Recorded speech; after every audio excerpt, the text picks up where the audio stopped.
안녕하세요. 사랑하는 성도님, 영혼의 샘물 은혜의 자리에 오심을 축복합니다.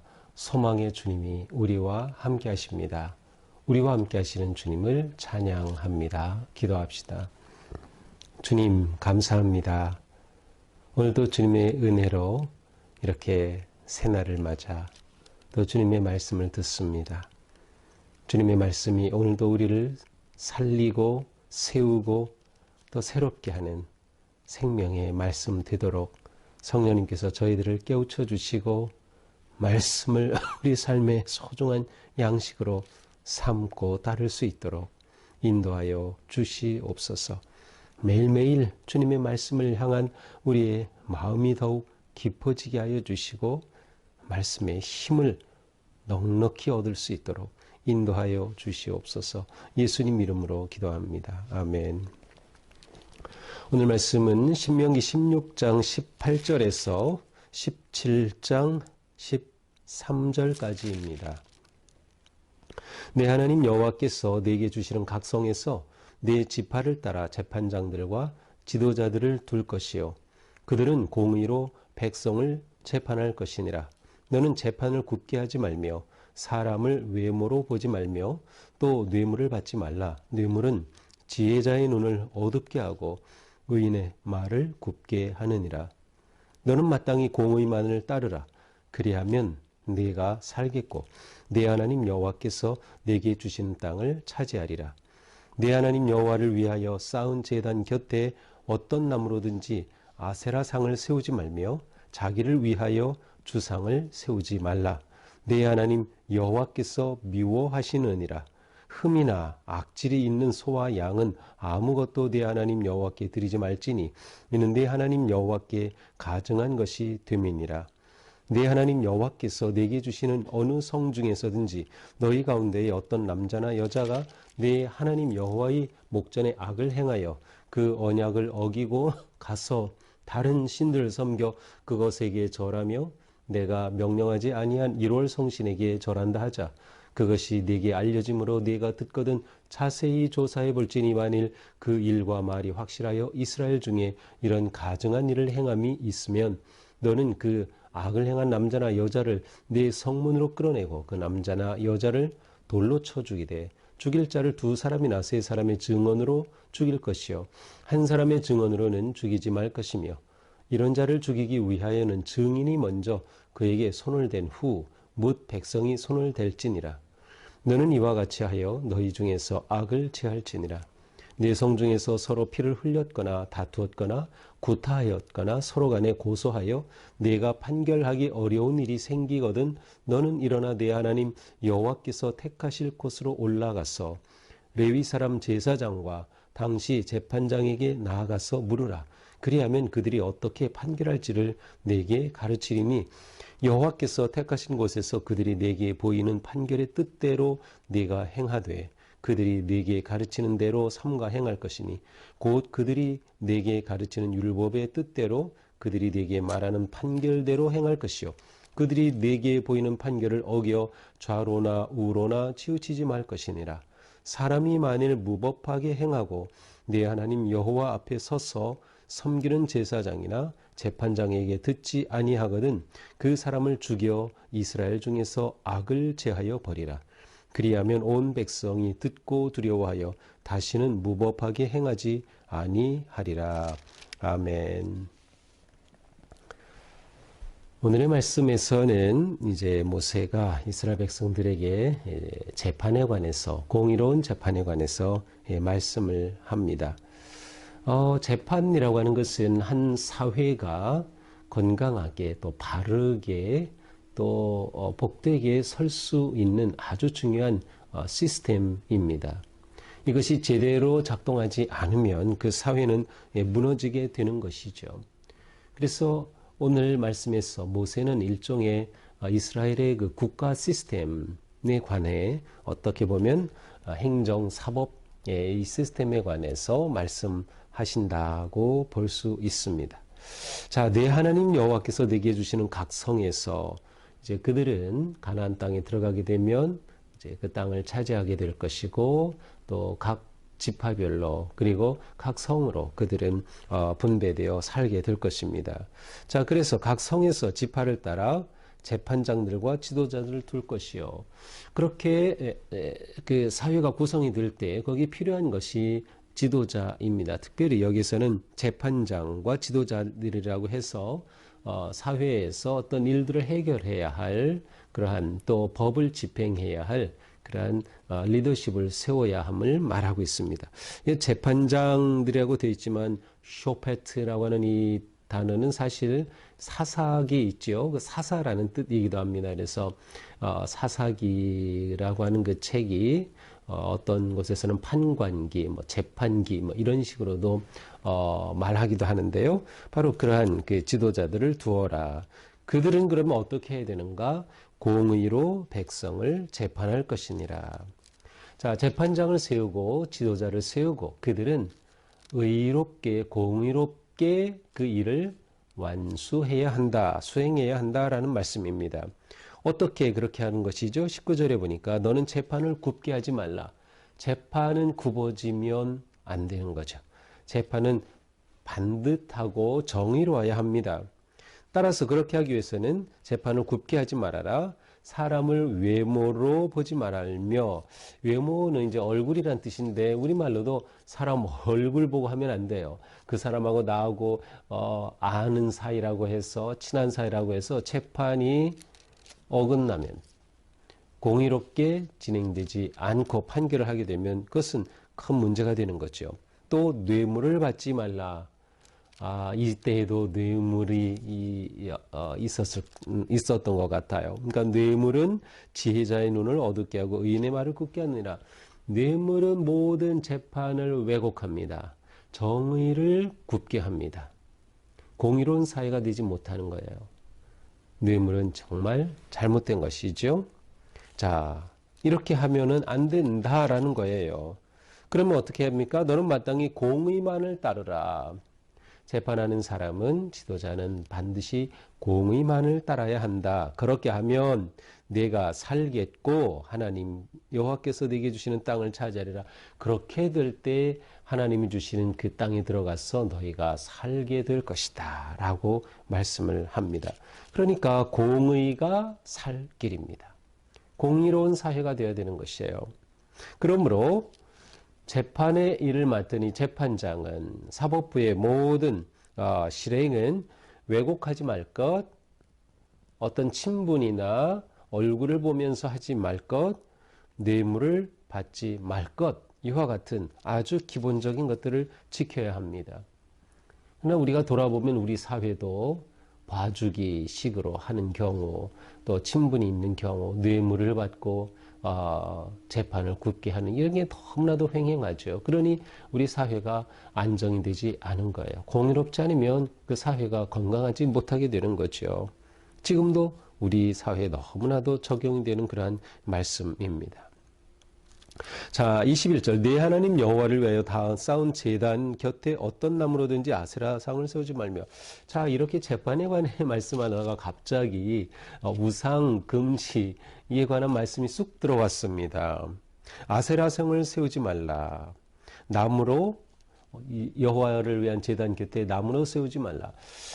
자, 이스라엘 백성들이 가나안 땅에 들어가서 여호와를 위해 제단을 쌓을 때 물론 중앙 성소도 있지만 또 지역별로 그렇게 제단을 쌓은 곳들이 있어요. 그런데 그곳에 나무로 아세라 상처럼 만들지 말라.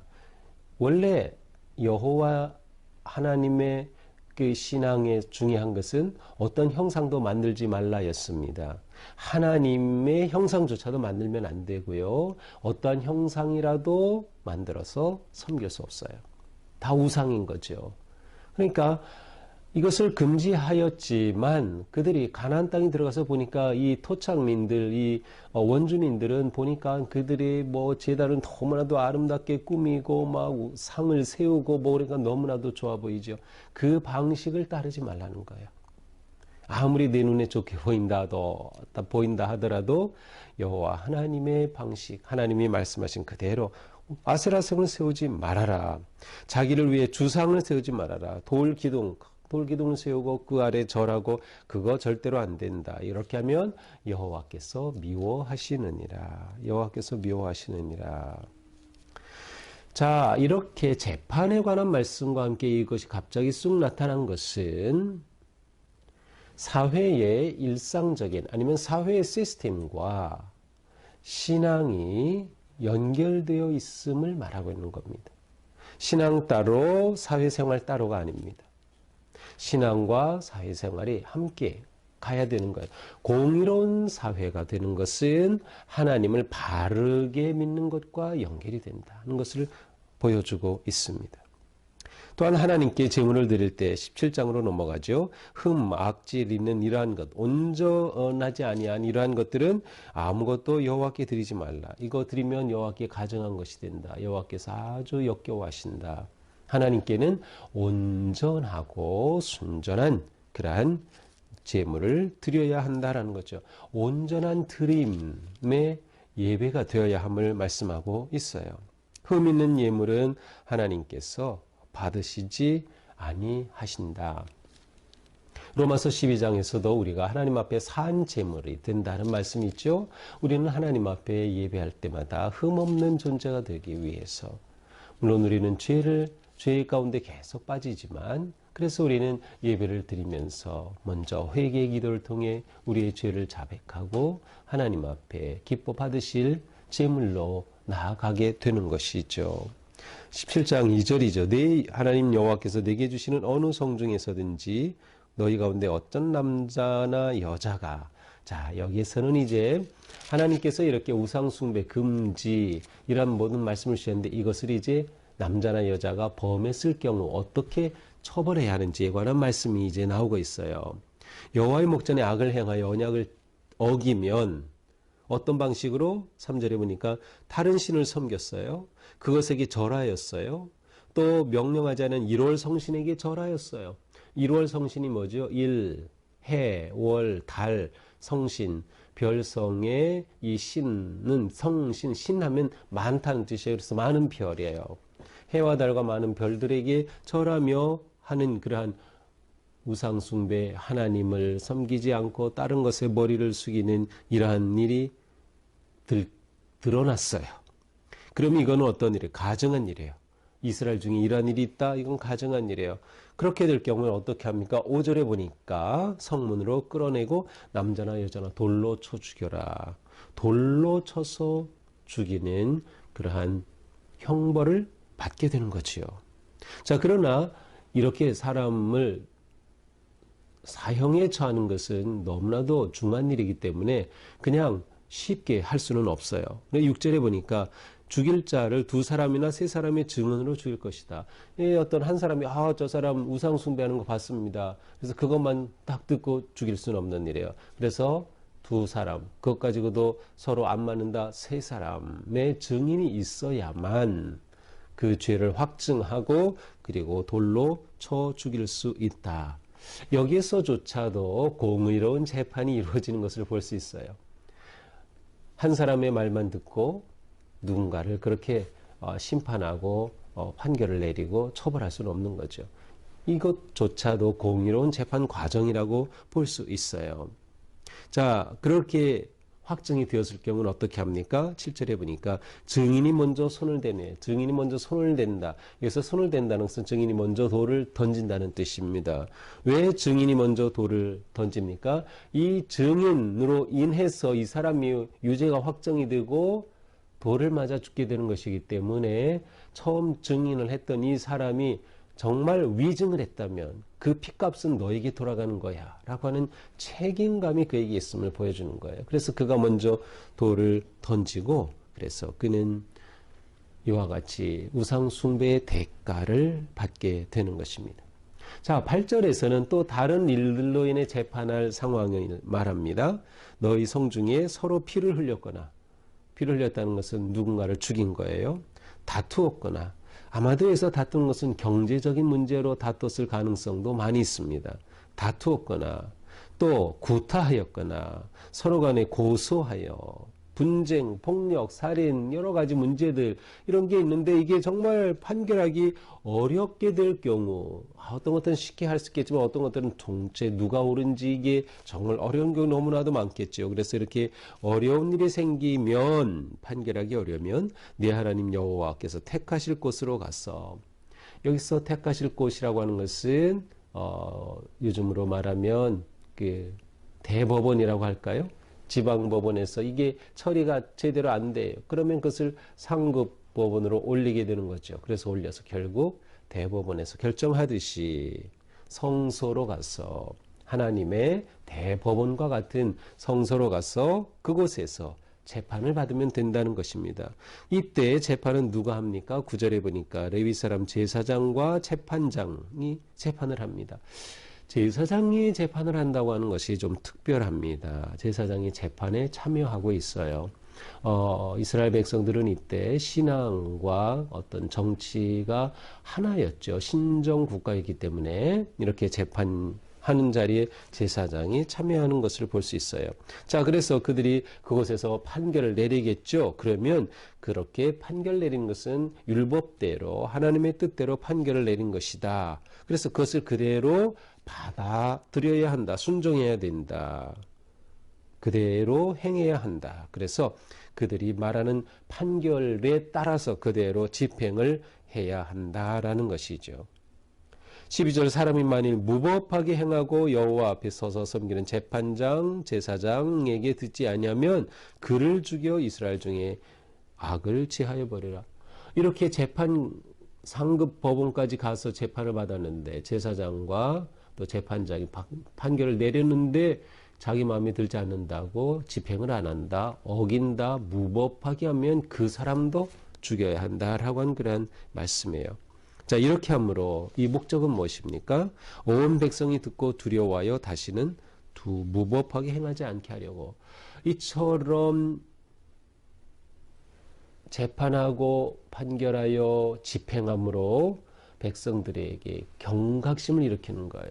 백성들의 마음을 찔러서 야, 이건 정말 잘못된 일이구나. 이렇게 하면 큰일 나는구나. 이것은 하나님이 원하시지 않는 거구나.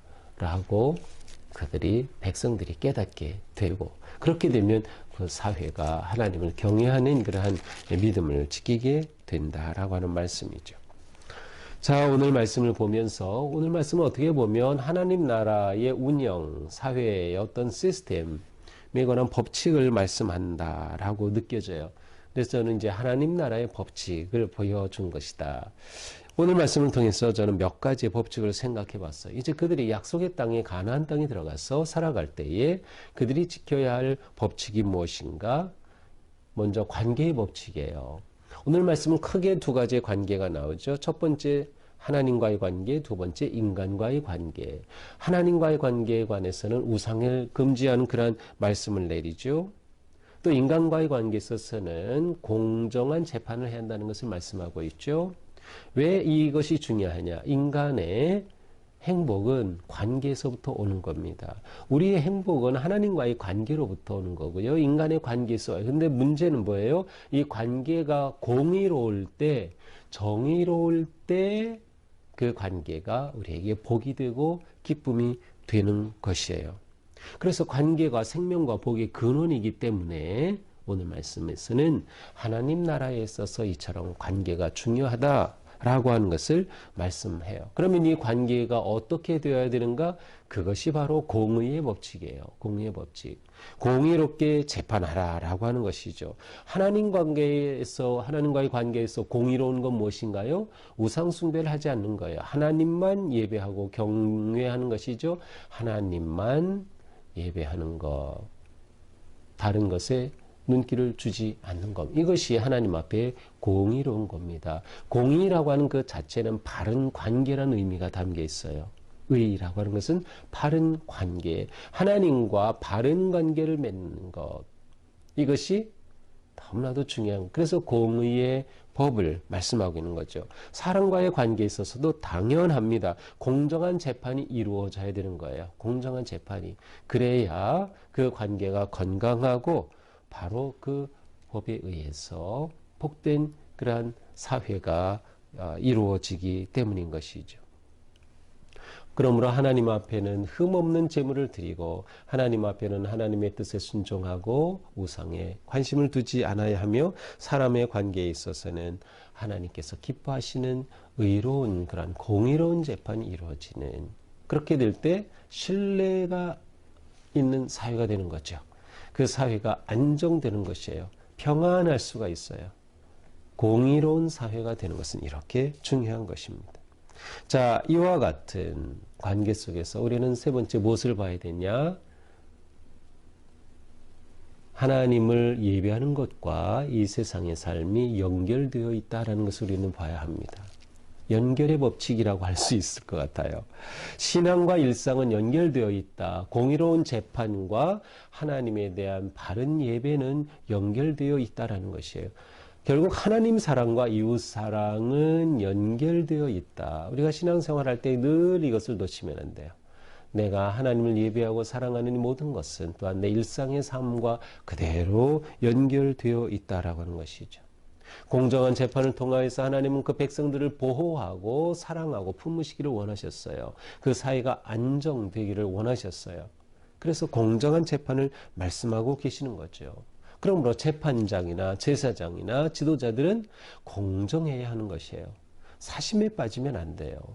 사욕에 빠지면 안 돼요. 사리사욕에 빠지면 안 돼요.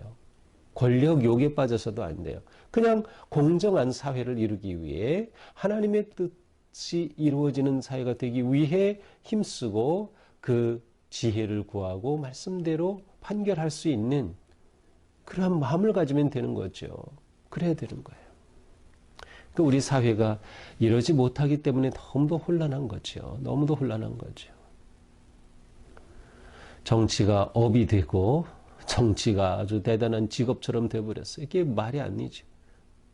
그러니 이렇게 나라가 혼란한 겁니다. 우리는 그리스도인으로서 이 사회에서 어떤 자리에 있든지 정말 하나님 앞에 의롭게 신실하게 바르게 일을 수행하는 그러한 하나님의 자녀들이 되어야 되는 거죠. 그렇게 우리는 하나님을 사랑하고 이웃을 사랑하는 거룩한 삶을 이루어가는 것입니다. 오늘 하루도 우리의 삶이 주님 은혜 안에서 복된 삶, 공의를 따르고 이루는 삶, 하나님을 높이는 그러한 하루가 될 수 있기를 축복합니다. 기도합시다. 주님 감사합니다. 2월 새 달을 맞이하였습니다. 이렇게 말씀으로 새 달을 맞이하니 너무도 감사하고 감사드립니다. 2월 한 달도 주님의 은혜 안에서 우리의 삶이 공의로운 삶 되게 하여 주시옵소서.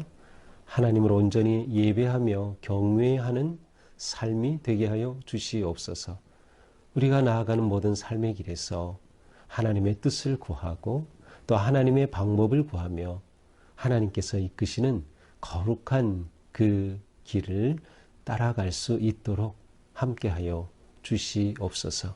계속해서 주님의 말씀 붙잡게 하여 주시고 기도의 줄을 놓지 말게 하시고 주님의 선하신 인도하심 따라 승리하는 우리의 삶 되게 하여 주시옵소서.